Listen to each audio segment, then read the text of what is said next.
Hi folks, we are going to review how to write ordered pairs when looking at plot points on a Cartesian plane. Remember, the Cartesian plane is this grid. It has 4 quadrants. I have quadrant 1 up here, and I go counterclockwise. 2, quadrant 3, and quadrant 4. And I have 2 lines, one that runs horizontally and one that runs vertically. Remember that my horizontal line is called my x-axis and my vertical line is called my y-axis. When I make an ordered pair or a coordinate pair, what I do is I put a set of parentheses.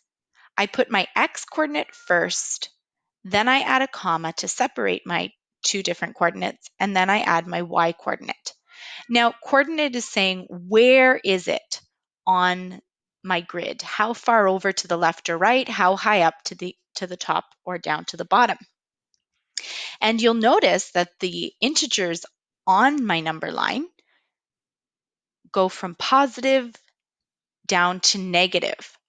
And that helps me know which part of my Cartesian plane I'm going to find that coordinate in. Let's start with A.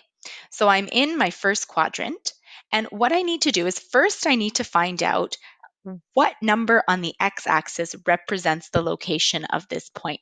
So I'm going to start always right here in the middle. That's called the origin.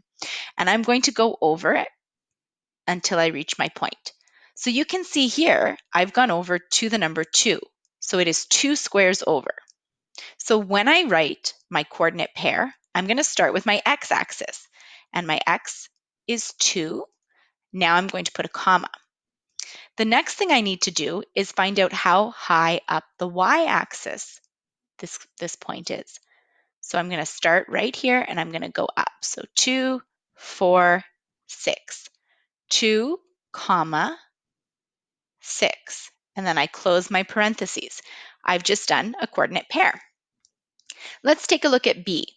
B is also in my first quadrant, so I know that both of my values are going to be positive. So I'm going to start at my origin. Remember, the origin is right here in the middle, 0, 0. And I'm going to go along my x-axis until I reach my point. That's the number 8. So my x coordinate is 8. And now I'm going to find my y coordinate by going up until I reach my point.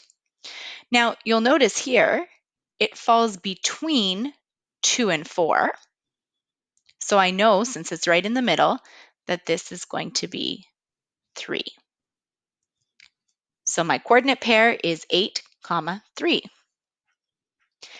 Let's move over to the second quadrant up here on the top left. You'll notice that my y numbers are positive, but the integers on my x-axis are negative. That's to show me that it's in this quadrant. And I need to remember to include those negative numbers in my coordinate point. So when I look at point E, I'm going to start at my origin, but this time I'm moving to the left. So my numbers are negative, and it stops right here.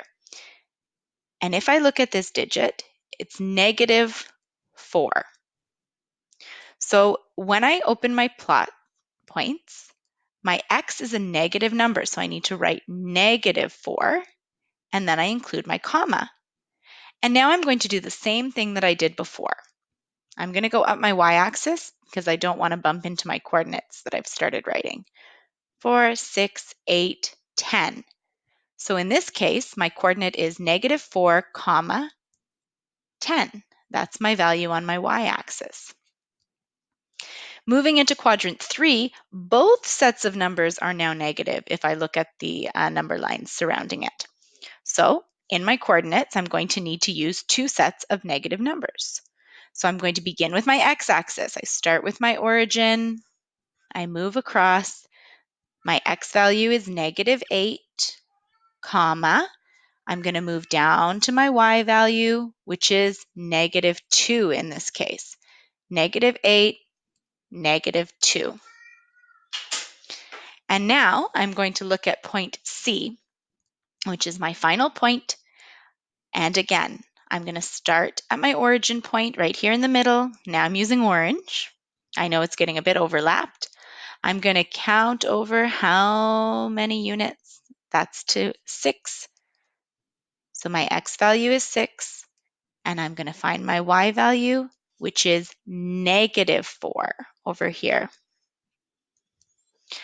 So remember that you need to put your coordinate pairs inside parentheses with a comma between them.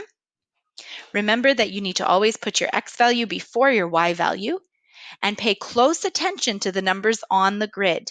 If you're moving towards a negative number, for example, in quadrant 2 or 3 or 4, you need to make sure that you write it as a negative number in your coordinate pair. Now you're going to go and you're going to do a couple practice questions. Best of luck.